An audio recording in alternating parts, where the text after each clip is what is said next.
Somewhere in SpongeBob SquarePants, there is an empty white place with no walls and no floor and no end, where a lonely squid finally gets the silence he always wanted, and then hears soft voices whisper one word back at him, over and over, alone. The show was built for children. It put that there on purpose. Underneath all the bright colors and goofy laughs, this cheerful little cartoon spent years quietly walking into some of the darkest corners on television. Believed killings, deep, heavy sadness, a song that eats a mind. Whole episodes pulled off the air and hidden away. Tonight, we drift through 10 of the darkest SpongeBob episodes ever made. The real stories behind each one, the scenes that were quietly cut, and the hidden secrets most young viewers never noticed as kids. Welcome to Cartoonology. Let's get into it. The Squid Who Got His Wish. Most people remember the early days of SpongeBob SquarePants as bright and silly and safe. A yellow sponge, a pink starfish, a little town at the bottom of the sea,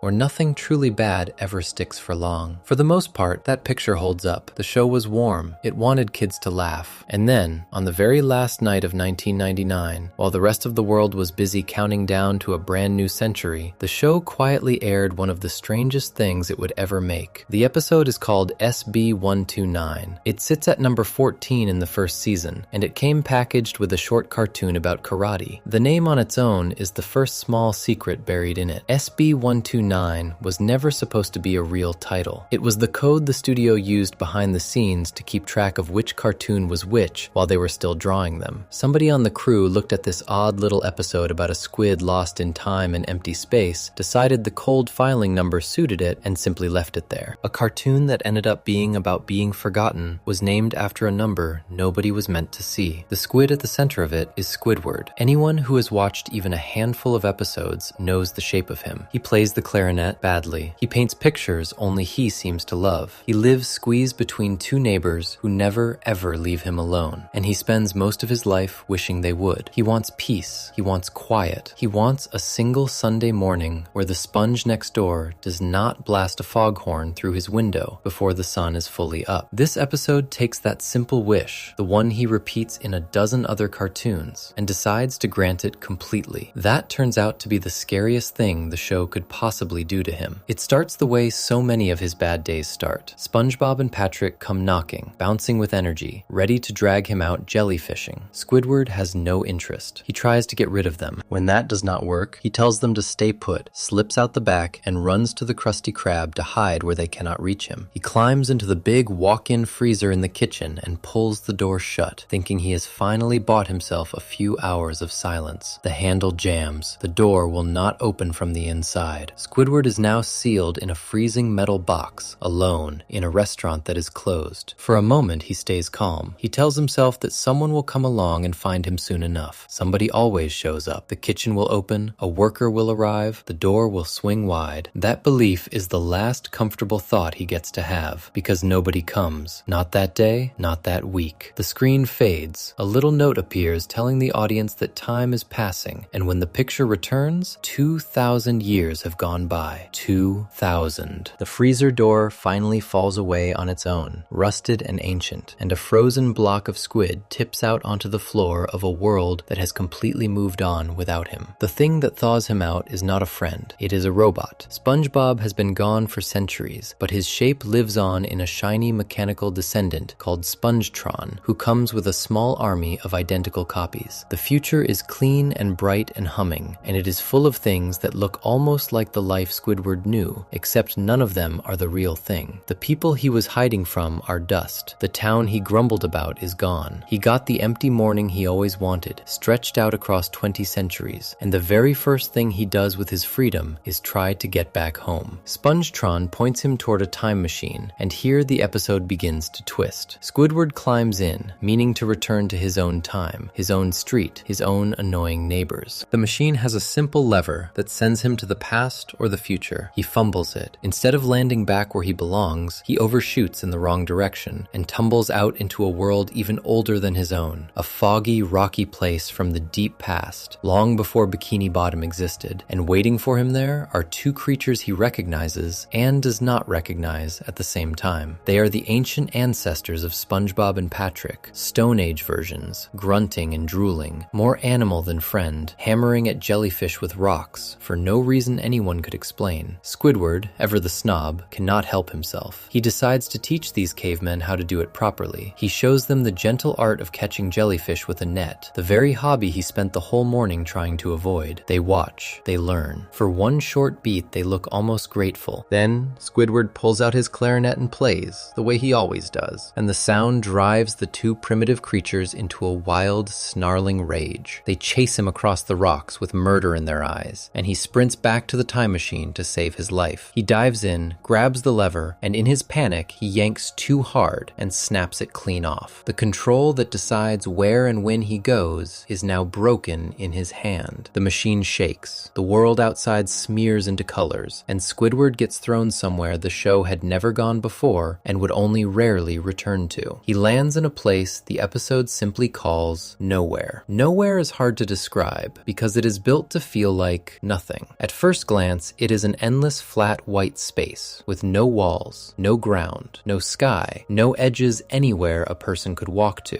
After a moment, the eye picks out faint squares scattered across the floor and ceiling, soft-colored tiles floating in the blankness. Squidward bends down and lifts one, and it simply vanishes in his hand, leaving an even emptier gap behind. Every sound he makes bounces back at him with a long, hollow echo, the kind of echo you only get in a room far too big to be real. There is no Krusty Krab. There is no future, no past, no SpongeBob, no Patrick. There is just white and quiet, and Squidward standing alone in the middle of all of it. And for one perfect, terrible moment, he is happy. This is the thing he asked for his entire life. No neighbors, no foghorn, no bad clarinet jokes at his expense. He looks around at the great empty whiteness and lets himself smile. And he says out loud that he may have finally found a place where he can be completely alone. He means it as a victory. The episode lets him have that smile for just long enough to make what happens next land harder. The word alone does not fade the way his other words did. It hangs in the air. Then it comes back to him, repeated, in voices that are not his. Soft at first, then layered, then crowding in from every direction, the empty space whispering the word back at him over and over, until it stops sounding like a word at all, and starts sounding like a warning. Alone, alone, alone. The thing he wished for is now speaking his wish back to him, and it is the loneliest sound in the entire series. This is where the second hidden secret of the episode lives, and it makes those whispers stranger once you know it. Those layered voices echoing the word alone were not made by a machine or pulled from a sound library. They were recorded by the actual crew of the show. The writers, the animators, the people who sat in the room and built this cartoon together lent their own voices to fill that empty place. So in the one scene about total loneliness, the screen is secretly packed with the whole team, all of them speaking at once. The character on screen has never been less alone and never felt more alone, all in the same breath. Squidward breaks. The calm pride drains out of him in seconds, and he starts to run, looking for any way out, any edge, any door. He races across the white space as fast as he can, and finds himself right back where he started, because a place with no edges has nowhere to run to. He throws himself around, flailing, desperate, and by sheer luck, he crashes through the floor and lands back inside the broken time machine. And sitting there, trapped, frightened, with no neighbors left to blame, he finally says the thing the whole episode was waiting for. He admits that he misses home. He misses Bikini Bottom. He even quietly misses SpongeBob. The moment those words leave him, the machine roars back to life on its own and carries him home. He lands on his own street, in his own time, and the first faces he sees are the two he spent the entire morning trying to escape. SpongeBob and Patrick, bouncing, cheerful, completely unaware that anything happened at all. To them, no time has passed. Squidward, who has lived through 2,000 years of cold and silence and a white void that whispered at him, is so relieved to see them that he can barely speak. Then the show lands one last quiet joke, the kind that only works because of everything that came before it. Squidward, back to his grumpy self within seconds, complains about jellyfishing and asks who the idiot was that invented such a pointless hobby in the first place. SpongeBob and Patrick think about it, smile, and tell him the truth. He did. Back in the Stone Age, when he taught their ancestors the trick to pass the time, he became the reason the whole town does the thing he hates most. The one piece of himself he managed to leave on the world is the exact thing that torments him every single day. He groans, says he is going back to fix it, and the cartoon ends. For a kid watching on New Year's Eve in 1999, the episode plays as a fun, weird little adventure about time travel and cavemen and a silly robot. The colors are bright, the pace is quick, nobody gets hurt, but the bones underneath it are far heavier than the surface lets on, and that is exactly why it has stuck in so many minds for so long. It is the first episode that belongs entirely to Squidward, the first one to look closely at the saddest character in town and ask what he actually wants. And the answer it gives is gentle and brutal at the same time. He wants to be left alone, and the moment the world finally leaves him alone, it nearly destroys him. The quiet he begged for turns into the thing he is most afraid of. There is even a small clue in the way the episode looks. SB129 was the very first SpongeBob cartoon to use a moving title card, with the letters drifting on screen instead of sitting still like every episode before it. The team was clearly trying something new with this one, treating it with a little extra care, and it shows. The animation looks a touch smoother and richer than the cartoons that came right before it, almost as if the crew knew they were making something that mattered. What stays with people is the feeling of that white room, the smiling squid who got his wish, the whispers closing in, the slow, sinking understanding that being completely alone is not a reward but a trap, and that the noisy, exhausting, foghorn-blasting life Squidward kept trying to flee was the only thing keeping the silence away. The show would go on to make episodes that were scarier on the surface, full of monsters and ghosts and things that go bump in the dark. SB129 never raises its voice. It just opens a door into an empty place and lets a lonely character walk in. Before we move on, if you're enjoying this analysis, please consider subscribing. It helps the channel tremendously. That emptiness, though, is only one kind of fear. The void is frightening because there is nothing in it. The next dark corner of the show works the other way around. It takes the same two characters, the same restaurant, and the dead of night, and it fills the quiet with the feeling that something is out there, watching, getting closer with every flicker of the lights. Section 2. The Long Night at the Krusty Krab. By the second season, SpongeBob SquarePants had figured out exactly what it was. The jokes came faster, the characters felt lived in, the animators trusted themselves more, and the writers started reaching for ideas that a younger show might have been too careful to try. One of those ideas was a simple, scary question. What does the friendliest restaurant in town feel like when the sun goes down, the customers all go home, and two workers are left inside it completely alone? The episode that answers that question is called Graveyard Shift, and it remains the closest the show ever came to making a real horror movie. It begins, like a lot of trouble in this town, with Mr. Krabs and his love of money. A customer wanders into the Krusty Krab right at closing time, still hungry, still wanting a Krabby Patty. Most owners would lock the door. Mr. Krabs does the math instead. If people are out there wanting food after dark, then every hour the restaurant sits closed is an hour he is not getting paid. So he makes a decision that sounds small and turns out to be the whole problem. The Krusty Krab will now stay open all day and all night, around the clock, and somebody has to work those empty late hours when the rest of Bikini Bottom is fast asleep. That somebody is SpongeBob and Squidward. The late night shift, the one that runs through the darkest part of the night, is the part people sometimes call the graveyard shift. The name alone tells you the mood the episode is going for. SpongeBob, of course, is thrilled. He treats the whole thing like an adventure, buzzing around the dark kitchen, delighted to be useful at any hour. Squidward is the opposite. He is bored and tired and stuck in a closed restaurant with the one coworker who never stops talking. To pass the time, and partly just to be cruel, he decides to scare the sponge half to death with a story he makes up on the spot. The story is about a monster called the Hash-Slinging Slasher. The name is a twisted version of an old phrase for a cook, the kind of worker who flips food fast behind a busy counter. Squidward takes that ordinary idea and bends it into something awful. He tells SpongeBob that long ago, there was a fry cook at the Krusty Krab who lost his hand in a terrible kitchen accident. In place of the missing hand, the story goes, the cook got a rusty spatula bolted onto his arm. Then, as if losing a hand were not enough, the poor cook was run over by a bus and died. And the saddest, strangest detail Squidward adds is that the cook was let go from his job on the very same day he died, fired, even in death. Now the monster comes back, Squidward says, on the same kind of night they are working right now, and he comes with warnings. Before the slasher arrives, there are signs, clear ones, that let you know your time is almost up. The first sign is that the lights will begin to flicker. The second sign is that the telephone will ring, and when you pick it up, there will be no one there at all. And the last sign, the one that means he has truly arrived, is a ghostly bus that pulls up to the door, carrying the cook back to the place that fired him. Squidward tells all of this in a low, mean, teasing voice, enjoying every second of SpongeBob shaking in front of him. He has no plan beyond a cheap laugh. The story is nonsense, made up to fill a slow night, and he knows it. The episode knows it too. That is what makes the next few minutes work so well, because right after Squidward finishes describing the first sign, the lights in the Krusty Krab flicker, on and off, just like that. SpongeBob notices immediately and points it out in a tiny, terrified voice. Squidward brushes it off. Old building, bad wiring, nothing to worry about. He is still in control of the joke at this point, still the one telling the story rather than living in it. Then the telephone rings. The shrill sound cuts through the dark kitchen, and the two of them freeze. SpongeBob answers it with a trembling hand, and there is no one on the other end. Silence. The second sign, the exact one Squidward invented out of thin air, has just come true on its own. This is the quiet genius of the episode. Squidward made the whole thing up, every word, and the building starts following his script anyway. The story is supposed to be a lie. The lights and the phone do not seem to care. With each sign that comes true, Squidward gets a little less smug and a little more pale, until he is just as frightened as the sponge he was trying to scare. The two of them go from teaser and victim to a pair of co-workers clinging to each other in a dark room, waiting for a bus that should not exist. And then, outside, headlights. A bus rolls up to the front of the Krusty Krab in the dead of night, exactly the way Squidward said it would. The doors hiss open. A shape begins to move toward the restaurant. SpongeBob and Squidward completely lose it, screaming, certain that the rusty spatula monster has come to finish them off. They brace for the worst possible thing walking through that door. What actually walks in is a perfectly ordinary fish. He is not a ghost. He is not a monster. He has both his hands, no spatula anywhere, and a calm and slightly confused look on his face. He just wanted to come in and ask for a job application. That is the entire mystery. The terror that built up across the whole night, the flickering lights and the silent phone and the late bus, collapses into the dullest, most normal thing imaginable. A guy looking for work. Squidward, weak with relief, admits that he made the slasher up, that none of it was true, that they scared themselves over a story he pulled out of nowhere. The two of them laugh the shaky laugh of people who just realized they were never in danger at all. The episode could have ended right there, and it would have been a clean, funny little fright. The writers chose to do something braver. After the relief, after the laughing, after the lights settle and everyone calms down, the screen cuts to one last image. A pale, bony, long-fingered figure appears, reaches up, and flicks the light switch on and off,